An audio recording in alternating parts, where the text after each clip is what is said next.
ತಾಲೂಕು ಕೆಂಪಲ್ಪುರ ಗ್ರಾಮದವನು. ನಾನು ಜವಾರಿಯನ್ನು ಗುಂಡ್ಲುಪೇಟೆ ತಾಲೂಕಲ್ಲಿ ಗುಂಡ್ಲುಪೇಟೆ ಪಟ್ಟಣದಲ್ಲಿ KMN ರೆಸಾರ್ಟ್ ಅನ್ನೋ ರೆಸಾರ್ಟನ್ನು ಬಾಡಿಗೆ ತಗೊಂಡು ಬಾಡಿಗೆ ಆಧಾರದ ಮೇಲೆ ನಡೆಸ್ತಾ ಇರ್ತೀನಿ. 2026 ಜನವರಿ ತಿಂಗಳು ನನಗೆ ಅವರು 2025 ರಿನ್ಯೂವಲ್ ಮಾಡಿಕೊಡ್ತೀನಿ ಅಂತ ಇಸ್ಕೊಂಡಿದ್ದೆ. ಮತ್ತು ಅಡ್ವಾನ್ಸ್ ದುಡ್ಡನ್ನು ವಾಪಸ್ ಮಾಡಿರೋದಿಲ್ಲ. ಅದರ ವಿರುದ್ಧವಾಗಿ ಮಾನ್ಯ ಗುಂಡ್ಲುಪೇಟೆ ಪಟ್ಟಣ ನ್ಯಾಯಾಲಯದಲ್ಲಿ ಅಸಲು ದಾವೆ 344/25 ಪ್ರಕರಣ ದಾಖಲಾಗಿದೆ. ಆ ಪ್ರಕರಣ ಚಾಲ್ತಿಯಲ್ಲಿದ್ದು ಸಹ ನನ್ನ ಮೇಲೆ ಹಲ್ಲೆ ಮಾಡಿ ಮಾಲೀಕರು ಮತ್ತು ಸಹಚರರು ಹಲ್ಲೆ ಮಾಡ್ತಾ ಇರಬೇಕಾದ್ರೆ ನಾನು ಪೊಲೀಸ್ ಸ್ಟೇಷನಲ್ಲಿ 26ನೇ ತಾರೀಕು ಕಂಪ್ಲೇಂಟ್ ಕೊಡೋಕೆ ಹೋದಾಗ ಇನ್ಸ್ಪೆಕ್ಟರ್ ಕಳುವಾಗಿರೋದೆಲ್ಲನೂ ಹೋದಾಗ ಇನ್ಸ್ಪೆಕ್ಟರ್ ಅದಕ್ಕೆ ನಾನು RPD ಮಾಡಿದ್ದೇನೆ 27ನೇ ತಾರೀಕು ಅವ್ರಿಗೆ ತಲುಪಿ ಇದು ಆಗಿದೆ. ನ್ಯಾಯಾಲಯದಲ್ಲಿ 29ಕ್ಕೆ ನಾನು ಹೋಗಬೇಕಾಗಿತ್ತು. ಆದರೆ 28ಕ್ಕೆ ನನ್ನ ಮೇಲೆ ಸುಳ್ಳು ಕೇಸ್ ಹಾಕಿದ್ದಾರೆ.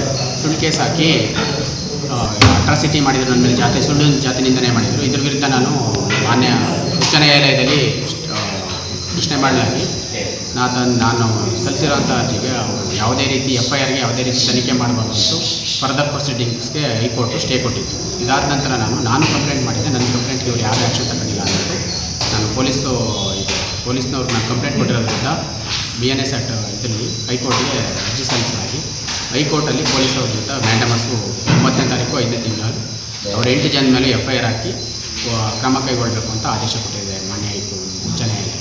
ಅದಾದ ನಂತರನೂ ಪೊಲೀಸ್ನವರು ಯಾವುದೇ ರೀತಿಯ ಒಂದು 20 ದಿವಸ ತನಕ ಯಾವುದೇ ರೀತಿಯ ಕ್ರಮ ಕೈಗೊಂಡಿರಲಿಲ್ಲ. ಇದ್ರ ಕುರಿತು ನಾನು ಮಾನ್ಯ SP ಅವರಿಗೆ IG ಅವರಿಗೆ ಎಲ್ಲರಿಗೂ ಕಂಪ್ಲೇಂಟ್ ಮಾಡಿದಾಗ 27ನೇ ತಾರೀಕು FIR ದಾಖಲಿಸಿದ್ದಾರೆ. FIR ದಾಖಲಿಸಿದ ಮೇಲೂ ಇಲ್ಲಿ ತನಕ ಆರೋಪಿಗಳನ್ನ ಬಂಧಿಸುವಲ್ಲಿ ಪೊಲೀಸ್ನವರು ವಿಫಲರಾಗಿದ್ದಾರೆ. ಅವ್ರ ಜೊತೆ ಯಾವುದೇ ನಮ್ಮ ಸ್ಥಳ ಮಾಜರಾಗಲಿ ಮತ್ತೊಂದಾಗಲಿ ಯಾವುದನ್ನು ಸುಧಾ ಮಾಡ್ತಾಯಿಲ್ಲ. ಅವ್ರನ್ನ ಯಾಕಲ್ಲೇ ಅಕ್ಯೂಸ್ ನಂಬರ್ 3 2ನೇ ತಾರೀಕು ಪೊಲೀಸ್ ಸ್ಟೇಷನಲ್ಲಿ ರಾಜಾರೋಷವಾಗಿ ಕೂತಿದ್ದಾನೆ.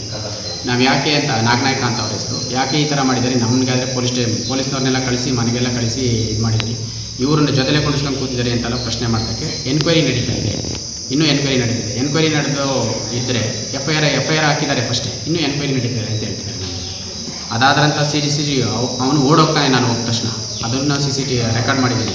CCTV ಕೊಡಿ ಅದನ್ನು ಅಂತ ಕೇಳಿದಾಗ ಇನ್ನೂ CCTV ಫುಟೇಜನ್ನು ಕೊಟ್ಟಿಲ್ಲ. ಅವ್ರ ಮೇಲೆ ಇನ್ನೂ ಏನು ಆ್ಯಕ್ಷನ್ ತಗೊಂಡಿಲ್ಲ. ಅವರು ಜಾಮೀನಾಗಲಿ ಮತ್ತು ಮುಂದುವರೆ ಏನೂ ತಗೊಂಡಿಲ್ಲ. ರಾಜಾರೋಷವಾಗಿ ಸಿಟಿ ಒಳಗೆ ಓಡಾಡ್ತಾರೆ, ಪೊಲೀಸ್ನವ್ರ ಜೊತೆಗೆ ಓಡಾಡ್ತಾರೆ. ಅವ್ರನ್ನ ಬಂಧಿಸುವಲ್ಲಿ ಪೊಲೀಸ್ನವ್ರು ವಿಫಲ ಆಗಿದ್ದಾರೆ. ಇದ್ರ ಕುರಿತು ಪತ್ರಗೋಷ್ಠಿ.